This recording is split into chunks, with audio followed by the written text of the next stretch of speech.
Buenos días. En primer lugar, les agradezco muchísimo por la invitación. La verdad me emocioné muchísimo cuando me llamaron. Le di muchas vueltas al tema, platicando con Fernando. Me decía, no, pues algo del evangelio. El padre todavía no me manda el mensaje de Julio. Bueno, está bien. Y ahí la ardillita y el hámster en friega en mi cerebro, ¿no? Bueno, pues estamos en tiempo ordinario, estamos meditando a Jesús, su paso por esta tierra, y como de caricatura, el muchito se premió, que ¿por qué no hablamos de un Jesús como vivió? Porque sabemos que Jesús vivió. Jesús, la segunda persona de la Santísima Trinidad. ¿Estamos de acuerdo, verdad? Sí. Nadie cabe duda. Bien. Y es verdaderamente Dios. Aquí vamos bien. Pero verdaderamente se encarna. ¿Y esto qué significa? Se hace hombre. Uno de mis maestros decía, no es que Jesús sea del ombligo para arriba Dios y del ombligo para abajo hombre. Es verdaderamente, así como tú no eres del ombligo para arriba hijo de tu mamá y del ombligo para abajo hijo de tu papá, eres 100% hijo de los dos. De la misma forma, a lo mejor es una analogía un tanto sencilla, pero Jesús es verdaderamente hombre. Y sí, todo lo que dijo es totalmente cierto. Jesús es el Hijo de Dios, es el que instituyó la iglesia, es el que es el ejemplo, es extraordinario. Pero no sé a ustedes, pero a mí me pasa que lo veo tan maravilloso, tan extraordinario, tan perfecto, que pareciera que está allá. Y yo acá con mis limitaciones, mis pecados, mis roñas, mis traumas, y digo, no, pues ¿cuándo lo voy a llegar?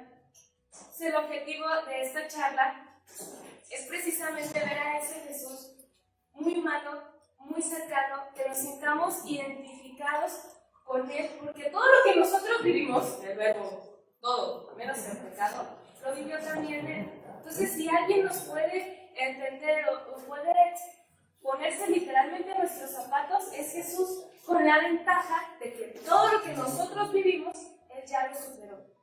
Él también lo vivió y Él salió airoso. Nosotros, pues, no sé ustedes, pero ya cada rato meto la pata. Y Jesús no. Entonces, Él es como el hermano. Yo siempre he dicho que me hubiera gustado tener un hermano mayor. Dios no me lo concedió, sino más grande. Entonces, para mí Jesús es eso. Ese es el hermano mayor que yo nunca tuve. Es el que me dice por dónde, el que me da consejos, el que me echa porras.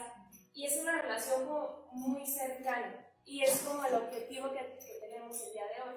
Ver a ese Jesús cercano. Veo que muchos traen sus Biblias, espero que sean los más rápidos del oeste para encontrar citas bíblicas, porque pues no me creen a mí, yo puedo hablar mucho, pero la Biblia es así, no miente y es la chida. Vamos a ver cómo todo lo que vamos a ir reflexionando está en los 4 evangelios e incluso en citas del Antiguo Testamento. Para empezar, ¿cuándo es la primera vez que se habla de Jesús en la Biblia? Pues desde el mismo Génesis. Exacto. Génesis. Desde la promesa de un Salvador, hijo de una mujer que tiene todo el poder. Esa gran promesa. No es que no le de un crea, Salvador. pero vamos a buscar Génesis 3:15. 3:15. Haré que haya enemistad entre ti y la mujer, entre tu descendencia y la suya. Ella te pisará la cabeza y mientras tú herirás su talón. Muchas gracias. Entonces, desde las primeras páginas de la Biblia, el tercer capítulo de toda la Escritura, ya se nos menciona a Jesús. Y durante todos los libros proféticos, el mismo Moisés va a ser como una prefigura. Isaías va a hablar del siervo vientre, va a hablar del siervo de Dios, va a hablar que la mujer dará luz y por ahí sabemos el nombre de Emmanuel. No es que Jesús haya nacido o haya llegado a nuestras vidas a partir de los evangelios. Jesús es Dios desde la eternidad y está con nosotros desde la eternidad. Pero sí, en un momento preciso en la historia, se hace con nosotros. A mí, la verdad, me cuesta como un poco trabajo entender esta parte de la eternidad y la temporalidad, porque pues nosotros vivimos en una línea del tiempo, ¿no? Presente, pasado, futuro y en un espacio. Yo estoy aquí ahorita sentada Y Dios no, Dios vive en el plano de lo eterno. Entonces Él existe en la eternidad, pero digamos, por falta de una mejor palabra, desde esa dimensión, se hace con nosotros, se une a nosotros y entra en nuestra línea de tiempo en el año 0. Va a partir la historia en dos. Entonces vamos a empezar a hablar de ciertos aspectos de su vida que nosotros, pues digamos que nos deberíamos identificar, y si no, pues vamos echándole ganas. El primero, la humildad. Él siendo el Hijo de Dios, para empezar se pudo haber materializado así nada más aparecido, ¿sí o no? Solo, pudo haber bajado entre ángeles, o pudo haber nacido en generación espontánea, y decide hacerse carne tal cual como nosotros, decide vivir esos 9 meses en el vientre de la Virgen María, y al momento de dar a luz, pues no es como que se haya ido al hospital más fresa de Jerusalén, ni de Nazaret. De hecho, pues no alcanzó en ningún lado. Ahorita nosotros conocemos las ciudades Belén, Nazaret, pero porque Jesús las hizo famosas. Eran un rancho en medio de la nada con la que nadie daba 2 centavos. Entonces vamos a buscar a alguien que me pueda ayudar. Lucas 2, del 11 al 12. Hoy, en la ciudad de David, ha nacido para ustedes un Salvador, que es el Mesías y el Señor. Miren cómo lo reconocerán. Hallarán a un niño recién nacido, envuelto en pañales y acostado en un pesebre. Es el ángel que está diciéndoles a los pastores dónde pueden encontrar a Jesús. Ahorita nosotros, bueno, no sé ustedes en sus casas, pero ya ponemos el nacimiento, se ve bien bonito y como idealizamos esta idea. Pero viajemos un poco en el tiempo a ese entonces. Los pastores eran el último eslabón de la cadena alimenticia. Nadie los pelaba, eran unos tramposos, se robaban las ovejas del vecino, las trasquilaban porque ellos no eran dueños. Entonces era así, yo le doy de comer a tu oveja, pero tantita lana para mí. Entonces, el testimonio de un pastor no valía para absolutamente nada. Que Dios se revele a los pastores es una novedad impresionante. Los primeros testigos van a ser personas por las que nadie da 2 centavos. Y aparte, las señales. Lo encontrarán envuelto en pañales y acostado en un pesebre. ¿Dónde vamos a encontrar a Jesús? Donde haya unidad y amor. Acostado en un pesebre. Y mismo, bueno, a mí me pasa, no sé ustedes. Pesebre yo ya lo relaciono con el nacimiento, y como la Navidad es mi época favorita del año, como, ay, qué bonito, nunca ustedes ya les quiero ver acostados en la paja. O sea, si con el pasto tantito húmedo, ya que han dado muy resfriado, ya se me metió un poco, es muy incómodo. Y uno de recién nacido, y Dios nos está enseñando que nosotros debemos tener esa actitud de humildad, de que a pesar de sentirnos tocados por Dios y amados por Dios y los chiqueados que sí lo somos, debemos de tener siempre muy conscientes de lo que somos frente a ellos, de nuestras limitaciones, de nuestras carencias, y poner siempre todo en manos de Él. Y segundo, envuelto en pañales, donde hay amor, esa dulzura de la Virgen, ahí está Jesús. Que la gente no tenga que ver nuestra cruz o el rosario para saber que somos católicos. Simplemente por nuestra actitud, por nuestras palabras, tienen que saber que lo somos, porque como que expresamos amor, como que irradiamos amor. Ahí está Jesús. Segundo, Jesús formaba parte de una familia. Dicen, y las matemáticas no mienten, que Jesús necesitó 3 horas para redimir a la humanidad, lo perdonó la cruz, 3 años para predicar su ministerio público y 30 años para aprender a vivir en familia. Porque sabemos que su vida pública empezó como a los 30 años. Entonces, al parecer, si Pitágoras no miente, lo más difícil de todo lo anterior es vivir en familia. Entonces, nosotros no hay que sentirnos culpables si de repente queremos desgañar al vecino, simplemente inhalar, exhalar y tener una actitud de amor. Vamos a buscar ahora, vamos a seguir en Lucas, capítulo 2, igual, pero ahora versículos 51 y 52. Jesús entonces regresó con ellos, llegando a Nazaret. Posteriormente siguió diciéndole: tu madre, por su parte, guardaba todas sus cosas en su corazón. Mientras tanto, Jesús crecía en sabiduría, en edad y en gracia ante Dios y ante los hombres. Es hermoso este pasaje, muy chiquito, 2 versículos, pero dense cuenta de la riqueza. Y se regresó con ellos a Nazaret, a su casa. Se les sometió, se les obedecía. Pues si los católicos no somos tarugos, por eso le rezamos a la Virgen. Jesús lo obedece. Es su madre. Es un chiste. Entonces, es un Jesús. ¿Qué más humano quieres que eso? Si María le dice, ándale, Jesús, ve a barrer, pues ahí va Jesús. O ayúdame a lavar los trastes, pues ahí va Jesús. Jesús es parte de una familia así como nosotros. Ahorita esta situación tan peculiar, a mí me pasaba, nosotros nos consideramos una familia unida, bendito sea Dios, papá, mamá, 4 más, bueno, uno por feo se casó y la rescaté, pero viviendo en la casa 3 hermanos. Y nos veíamos a la hora de la cena, o los fines de semana. Y mi mamá, ama de casa y entregada totalmente a su familia, deja comida en el refri, a ver a qué hora llegas, y a ver a qué hora te sirves, y como la película de Pedro Infante, no, ya vieja, ya no voy a.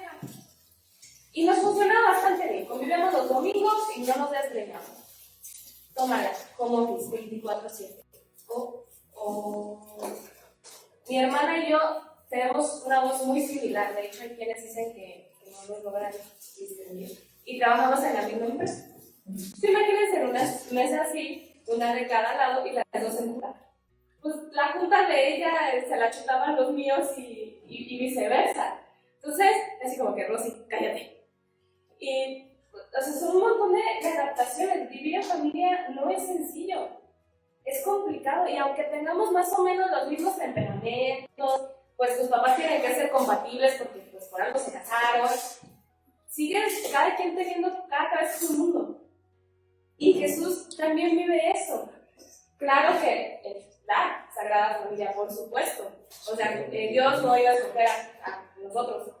No, se agarró señores, padres, José y María. Pero experimentar esa vida familiar, el tener que trabajar, el aprender el oficio de carpintero de José, lo hace Jesús. Y dice, aprendía, crecía en sabiduría. Jesús no llegó y nació en el pesebre y ya sabía hacer todo, y ya tenía estructurado su sermón de la montaña, y ya sabía que... No es cierto. Jesús, al ser verdadero hombre, va aprendiendo. Yo no sé ustedes, pero una de mis motivaciones para irme al cielo es preguntarle a María cómo era Jesús de chiquito. Porque no dicen los evangelios, le dejan a uno con la duda. Nomás 2 versículos. Y se le sometió y crecía. Y era carísimo. Y era amiguero. Y entonces, ¿cómo le dice que era el Hijo de Dios? Porque está como curiosidad. Jesús va creciendo y empieza su vida pública. Él nunca va a olvidarse de sus raíces. De hecho, sabemos que regresa a Nazaret, pero sabe que su misión va más allá que solamente su ranchito de 5 casas. Y empieza a viajar a Cafarnaúm o a diferentes ciudades de la región de Galilea para predicar y para que se pueda conocer su mensaje. Y en este ínter tiene amigos, se hacen amigos. Jesús, pues con ese carácter tan bonito que tiene, pues se contagia. Cuando una persona es agradable, me voy a juntar con él. Y cuando una persona se la vive quejándose y inventando a todo el mundo, y que no se te antoja acerca. Entonces, pues Jesús tenía amigos, y tenía muchos. No solamente discípulos o alumnos, también amigos. Vamos a buscar Juan 2, del 1 al 2. Y una persona más que me ayude con Juan 13, del 22 al 25. 3 días más tarde se celebraba una boda en Caná de Galilea, y la madre de Jesús estaba allí. También fue invitado Jesús a la boda con sus discípulos. Los discípulos se miraron unos a otros, pues no sabían a quién se refería. Uno de sus discípulos, el que Jesús amaba, estaba recostado a su lado en la mesa, Y Simón Pedro le hizo señas para que le preguntara de quién hablaba. Se volvió hacia Jesús y le preguntó: Señor, ¿quién es? Palabra de Dios. Y finalmente Juan 15:15. No los llamó ya siervos, porque el siervo no sabe lo que hace su amo. A ustedes los he llamado amigos, porque todos los que he oído a mi Padre se los he dado a conocer. Entonces, vamos viendo, es Juan. Sabemos que Juan es el discípulo amado. Dios nos ama a todos, eso no se cuestiona. Aquí el meollo del asunto es nosotros sentir ese amor. Es el trabajo que nos toca. Dios ya nos ama y tú no es que se espera que tú lo ames. Él ya te ama, gracias. Juan tiene eso. Él se siente amado y se describe a sí mismo como el discípulo amado. Por eso, ahorita en el tema de la amistad, las 3 citas que tomamos son del Evangelio de Juan. La primera dice que Jesús fue a una boda y fue con sus discípulos. Jesús no fue a la boda a predicar. Jesús fue a la boda a acompañar a la pareja, a pasarla bien. Lo que nos hace pensar que tenía amigos. Seguro que estaba en la chocha cuando María se dio cuenta de lo del vino y dice: no manches, mamá, me dejaste hacer un chiste, ¿sabes? Él estaba en una boda. Estaba cotorreando, no sé si en las bodas un día se baila, payaso de rodeo, no sé, pero Jesús le estaba pasando bien. Y es ese mismo Jesús, 3 años después, en la última cena, que dice: uno de ustedes me va a presionar. Por favor, imagínense la escena pascual, todo súper formal, y suelta a Jesús este sablazo. Y Pedro, ya había dicho, ya no eras Simón, ya le había dicho sobre ti, le dedicaré mi iglesia, Pedro, le hace señas a Juan, pregúntale. O significa que Juan tenía como vara más alta. Y Juan, mañosito, se le acuesta a Jesús. Dice, se recuesta en su hombro y le dice: Señor, ¿quién es? Imagínense esa intimidad que tenían Juan y Jesús. Va más allá de algo meramente práctico, de necesito discípulos porque me voy a ir al cielo y quiero que siga la iglesia. No. Tan es así que Jesús le entrega a su mamá a Juan. No se le entrega a Pedro. Pedro no estaba en la cruz. Pero esa amistad, esa unión que tienes para... Imagínense la relación que tenían Jesús y Juan. Es como el típico amigo que se la vive en tu casa y ya tu mamá lo quiere más que a ti. Ese era Juanito. Hagan de cuenta, ese era Juan. Digo, no pasa, a veces no pasa. Y por eso Jesús le deja a María a Juan, porque eran muy amigos. No solamente era, pues Juanito, échale ganitas y me predica. No, era una relación más profunda. Nosotros tenemos amistades, a lo mejor desde la infancia o a lo mejor más nuevas, pero aprendemos, crecemos, te retan. Cuando estás agüitado, te apapachan o te dan unas cachetadas. Lo necesitamos. Dice la Biblia también, quien ha encontrado un amigo ha encontrado un tesoro. Jesús no se pierde tampoco de eso y también él tiene amigos así de amigos.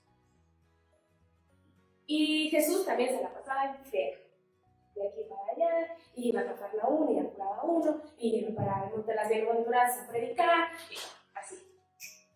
¿Y qué pasa después de un día ajetreado? Que lo único que quieres, acostarte y levantar los piecitos. El trabajador tiene derecho a su descanso. Vamos a buscar Marcos 4, 35, 41.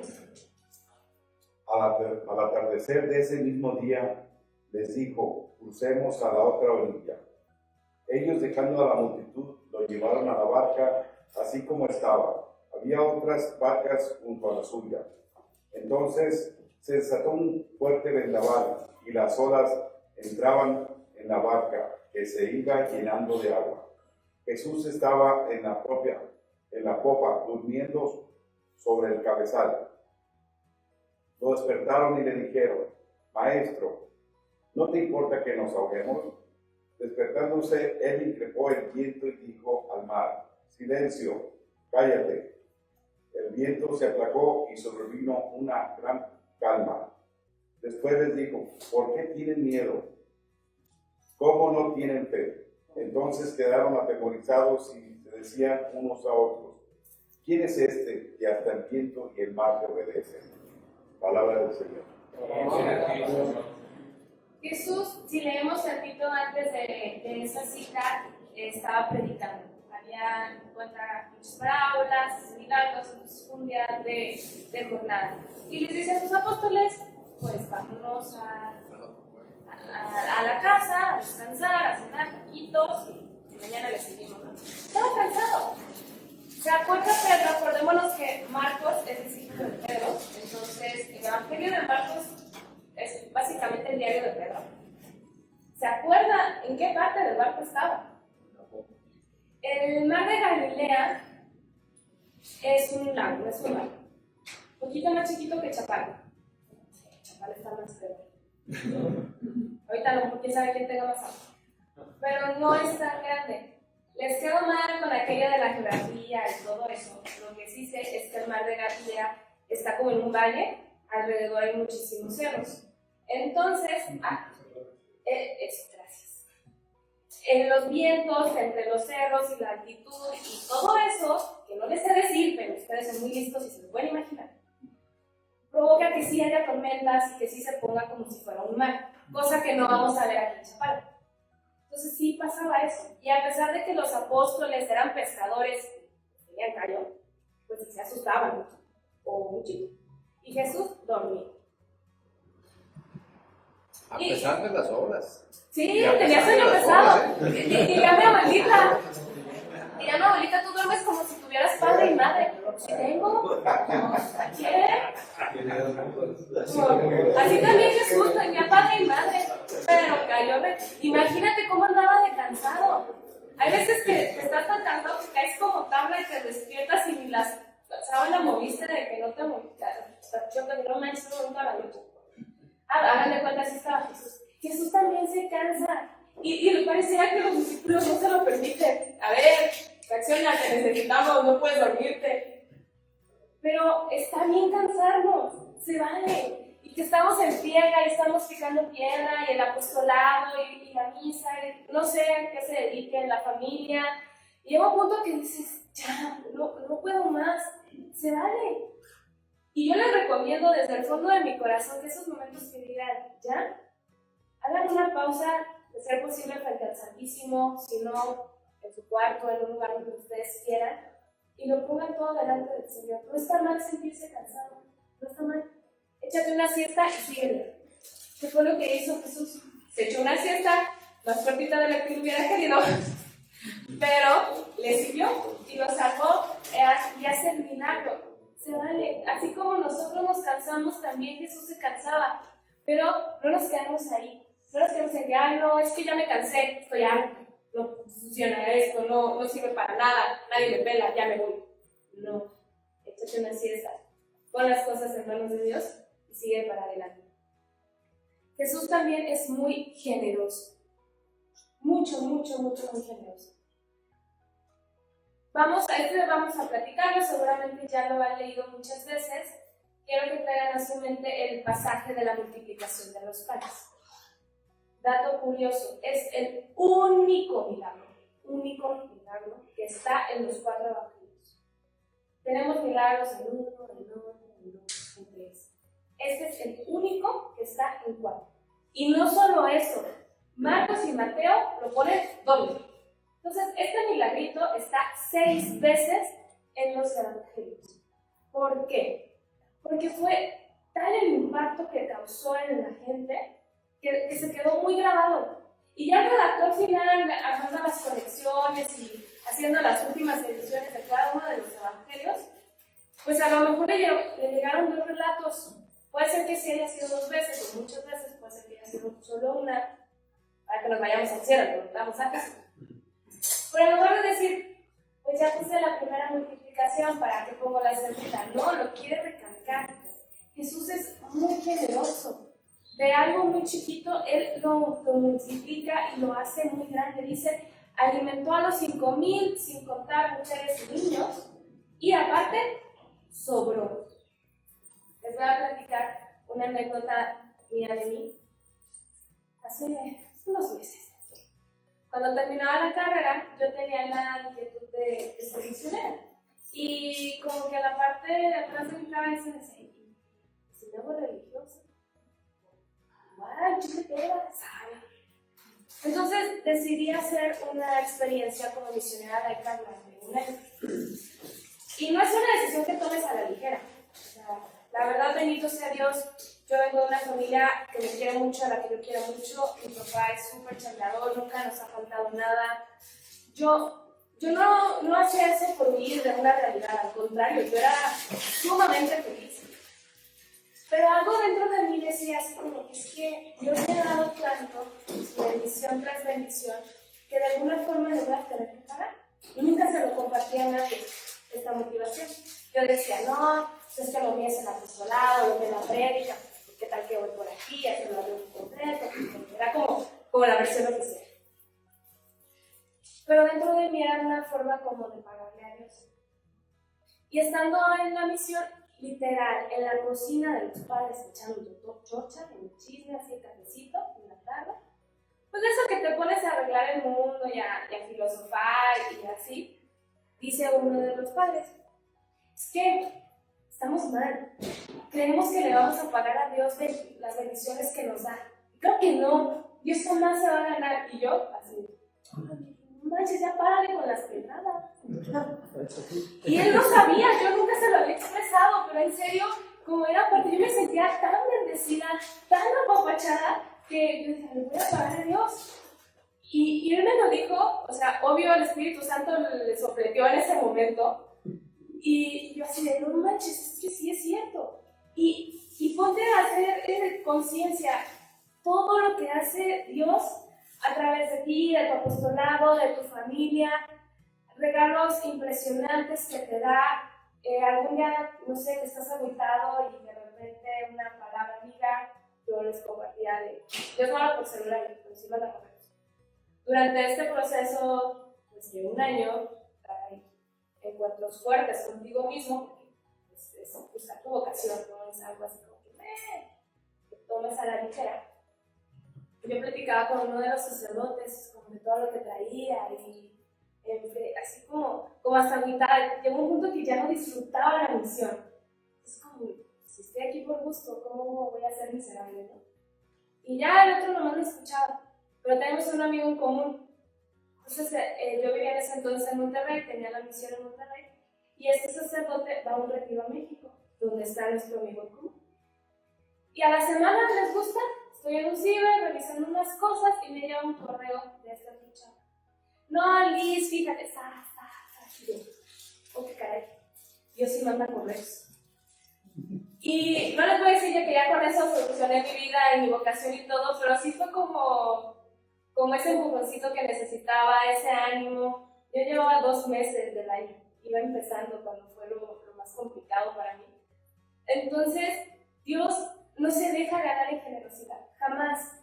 Tú vas a decir, no, Señor, yo te voy a ofrecer un sábado en la mañana que me quería quedar tarde, me voy a levantar para ir a empresarios católicos, y las bendiciones así, y luego haces el esfuerzo por ir a misa y las gracias así como peor que manguera, no sé, o sea, Dios no se deja ganar jamás en generosidad. Y lo vemos con Jesús, con la multiplicación de los panes, dice, quien deje esposa e hijos, no dejará de recibir su recompensa al 100 por 1. Y yo creo que 100 por 1 se anda quedando corto. También Jesús era una persona de oración. Nosotros ahorita, antes de empezar esta reflexión, tuvimos un momento de oración. Lo necesitamos. Si nos queremos olvidar de que somos católicos, somos seres espirituales, punto. El 90 y no sé cuánto % de la humanidad cree en un Dios. ¿Por qué? Porque Dios lo puso en nosotros. Desde las primeras civilizaciones son religiosas. No tendrán la teología desarrollada como la tenemos ahora. Tenían muchos dioses o tenían pero somos seres religiosos. ¿Por qué? Porque así nos hizo Dios. ¿Por qué nos negamos a esos momentos de intimidad? Si Jesús, que Él era Dios, los tenía, vamos a buscar, así les voy a poner una cara aquí. En aquellos días se fue a orar a un cerro y pasó toda la noche en oración con Dios. Al llegar el día llamó a sus discípulos y escogió a 12 de ellos, a los que llamó apóstoles. Palabra del Señor. Rezó toda la noche para escoger a sus apóstoles. Y nosotros, antes de una decisión importante, cheque su madre, lo que sea. Jesús rezó toda la noche para escoger a sus apóstoles. Yo le decía, oye, ¿cómo sabías que te ibas a casar con Chayo? ¿Cómo? Pues yo soy soltera, no sé lo que implica una decisión tan importante como el matrimonio.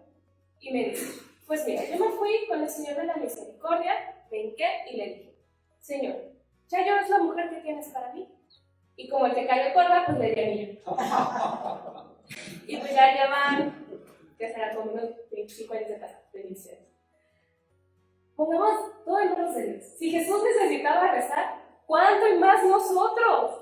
No sé si les pasa, pero luego traes como muchas cosas en la cabeza y llegas al Santísimo como queriendo desahogarte y hasta se te olvida lo que ibas a decir.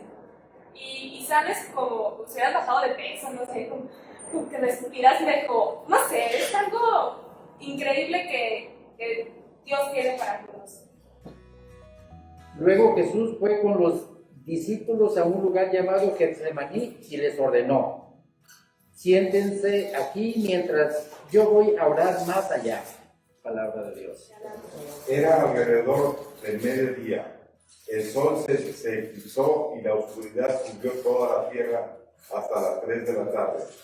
El velo del templo se rasgó por el medio. Jesús, con un grito, exclamó: Padre, en tus manos encomiendo mi espíritu. Y diciendo esto, expiró.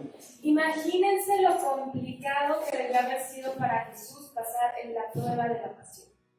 Él sabía que no iban a decir, ándale, Chuy, vamos, ven.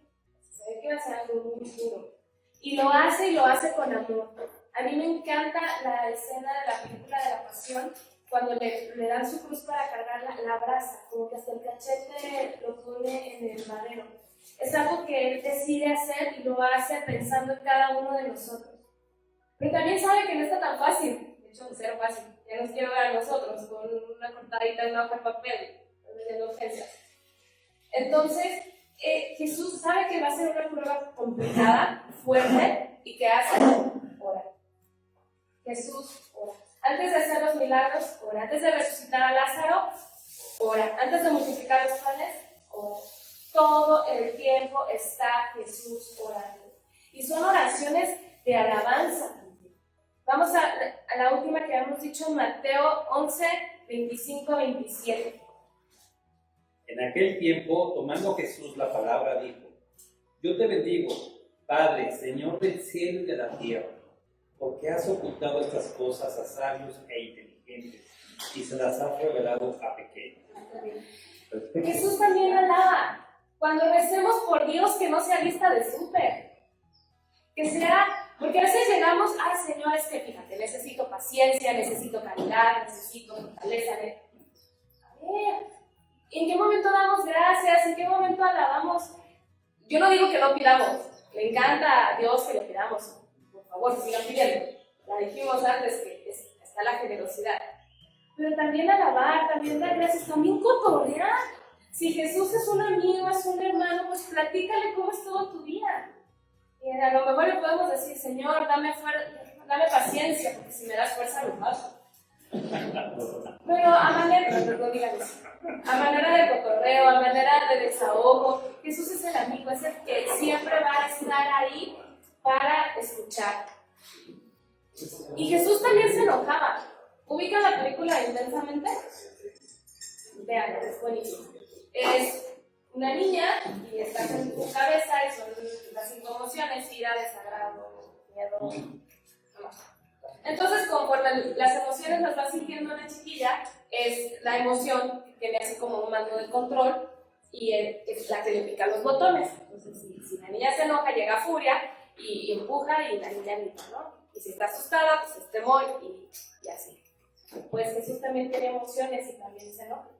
Acordémonos cuando llega a Jerusalén y ve aquella kermés y dice, ¿en qué estamos convirtiendo el templo? Y no, la ira en sí no es mala. Si fuera mala no la tendríamos. Así de fácil. Si fuera mala, Dios no lo hubiera puesto en nosotros. La ira es buena siempre y cuando esté causada. Jesús, ¿qué hace? Los ve, se enoja, no podemos decir que no se enojó, pero aprovecha para una enseñanza. A ver, ubícate. El templo es para hablar con Dios, no es para hacer negocio. Entonces, en causa, esa ira, imagínense Pablo, si no hubiera tenido ese coraje y ese celo, pues probablemente nosotros no estaríamos aquí, porque esa ira le ayudaba a no rajar y que si lo apedreaban, pues se ponía pomadita y al día siguiente estaba yo otra vez en la sinagoga. Del mismo modo, encauzar esos sentimientos que ya puso Dios en nosotros para el bien, no dejarnos dominar, no de que, es que pues soy mecha corta y pues con la pena. Nada. Encauzado, trabajado y para el bien propio y obviamente del prójimo. Jesús se entristecía. El versículo más corto de la Biblia, ¿alguien sabe cuál es? 2 palabras, Jesús lloró. Cuando muere su amigo Lázaro, le avisan, está como medio raro. El versículo es Juan 11:35. Le avisan, oye, Lázaro está muy enfermo. Y pues ya sabíamos que Jesús era amiguero y Lázaro era de sus amigos más cercanos. Y todavía Jesús, en lugar de decir, ya, vamos a quedarnos 2 días. Se está muriendo, sabe. Y se queda, se la lleva con calma y oliendo las flores en el camino, pues para cuando llegue ya murió. Y Marta y María, hermanas de Lázaro, también muy amigas de Jesús. No, Jesús, te pasas, pues te hubieras apurado, lo hubieras alcanzado a apurar, no manches, así, ¿no? Y cuando llegan a donde tienen sepultado a Lázaro, dice que Jesús se conmueve y llora. La tristeza también es buena, porque nos hace hacernos uno con el otro. Nosotros no, yo soy mercadóloga, yo no vendo una religión de paren de sufrir. Venimos dentro del sufrimiento, encontrarnos con nosotros, encontrarnos con Cristo, encontrarnos con el hermano. Jesús se agüita, se entristece, se murió su amigo. Y a pesar de que Él sabe que lo va a resucitar, ese sentimiento y esta mismo caso que la ira, no nos satanicemos de que, no puedo estar triste nunca. Pues a veces un poquito sí, y se vale. A mí me dice un amigo, cuando ando como agüitada, yo creo que es la hormona, porque no sé qué, aprovecho y escribo. Y nunca me he hecho caso, la verdad. Pero me llama mucho la atención cómo lo maneja él. Aprovecha y escribe. Haz algo, compone una canción, yo digo que sé componer. Y bueno, lo que sea. Hagamos propios también estas emociones y estos sentimientos para encauzarlos, para sacarle provecho. A lo mejor, si no sintiéramos tristeza, si nuestra vida fuera color de rosa, acá tipo Barney, cuando alguien sufre, ¿cómo lo consuelas? Si no tienes idea de lo que está pasando. Entonces, por eso les digo, Jesús, si nosotros estamos agüitados, Él nos entiende porque Él también lo vivió, un sentimiento que Él también tuvo. Jesús era paciente hasta la pared. Para empezar, con nosotros. En la Biblia el ejemplo más claro que yo me he encontrado es Pedrito. Hijo de su madre.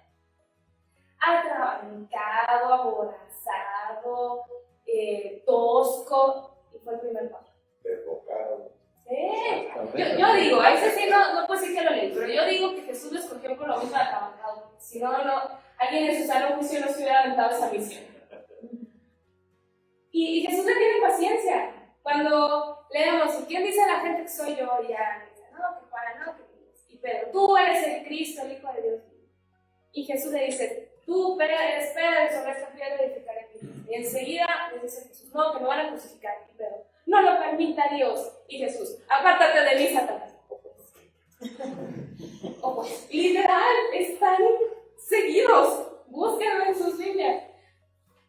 Pedrito sí quería muchísimo a Jesús, por supuesto. Era el líder que necesitamos para la iglesia, por supuesto. Jesús lo tuvo que ir moldeando, por supuesto. Le fue enseñando. Pedro es el que camina sobre las aguas. Pedro es como ese trato especial, no que fuera su consentido, pero sí sabe que su misión es diferente. Su preparación tiene que ser diferente. Y Jesús le va a dar como ese seguimiento especial y no se va a agüitar. Juan era un genio de la posada. Se enteró que otros andaban haciendo milagros y les dijo, ¿quieres que mandemos llover fuego? Y yo así de, mira Juanito se siente con el poder de echar fuego. Yo echo fuego por los ojos, pero así como llover fuego, no. Y Juan es el que escribe en sus cartas que si las lees te empalagas. El que no ama no ha conocido a Dios porque Dios es amor y Dios nos amó primero y tú. ¿Es el mismo Juan que quería que lloviera fuego? Es ese crecimiento y Jesús nos tiene paciencia. Que nosotros pecamos, somos roñosos, estamos traumados, todo, tragamos un equipaje que no deberíamos, sí a todo. Y Jesús nos raja y sigue estando con nosotros y nos vuelve a dar otra oportunidad y vuelves a ir al confesionario y dices, padre, volví a meter ropa de lo mismo. Y el padre te ha dicho alguna vez, no, pues es el mismo pecado la vez pasada, te lo perdono. No, la absolución ahí está.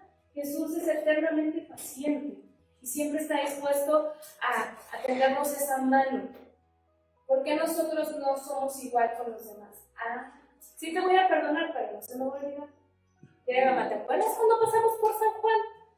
Nunca me he enterado qué pasó cuando pasaron por San Juan. Pero tendemos como, sí, te perdono, pero ¿te acuerdas? Jesús no. Jesús no va a tener siempre esa paciencia, siempre va a estar al pie del cañón por nosotros. Jesús es servidor. Vamos a buscar Mateo 20, 25, 28. Jesús los llamó y les dijo: ustedes saben que los gobernantes de las naciones actúan como dictadores y los que ocupan cargos abusan de su autoridad. Pero no será así entre ustedes. Al contrario, el de ustedes que quiera ser grande, que se haga el servidor de ustedes. Y si alguno de ustedes quiere ser el primero entre ustedes, que se haga el esclavo de todos. Hagan como el Hijo del Hombre, que no vino a ser servido, sino a servir, y dar su vida como rescate por una muchedumbre. Palabra del Señor. Jesús les dice a sus apóstoles que el que quiera ser grande entre el grupo tiene que ser el servidor de todos. Acuérdense, el Jueves Santo, que hace el sacerdote en representación de lo que hizo Jesús, lava los pies a sus discípulos. Yo siempre he dicho, cuando Jesús quiere que nosotros hagamos algo, es porque Él ya lo hizo primero. Él siempre nos va a enseñar con el ejemplo. Y un detallito que yo en lo personal no había puesto atención del pasaje del lavatorio de los pies, es que si se quita el manto, se deshincha la toalla y les lava los pies.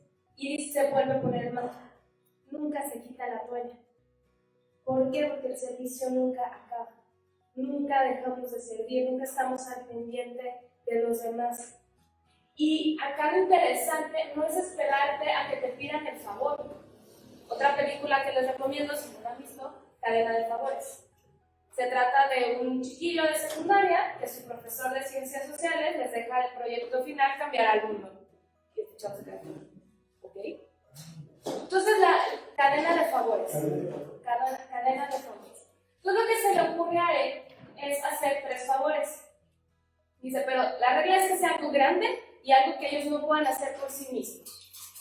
Y la última regla es que no me lo pueden pagar a mí. Tienen que hacer ellos a su vez otros 3 favores con una regla. Será algo grande y así se va haciendo la cadena de favores. No incluía familia ni amigos. Y sí, desconocidos si se pudiera. Entonces, no, y al final te vas dando cuenta como, qué caray, él vivía acá y ya había reportajes de que ¿por qué hiciste esto? Porque me tocaba pagarlo, vuelvo a exagerar, ¿no? Del otro lado del mundo. Obvio no es una película católica, pero el mensaje es muy bueno y va en línea con esta parte del servicio.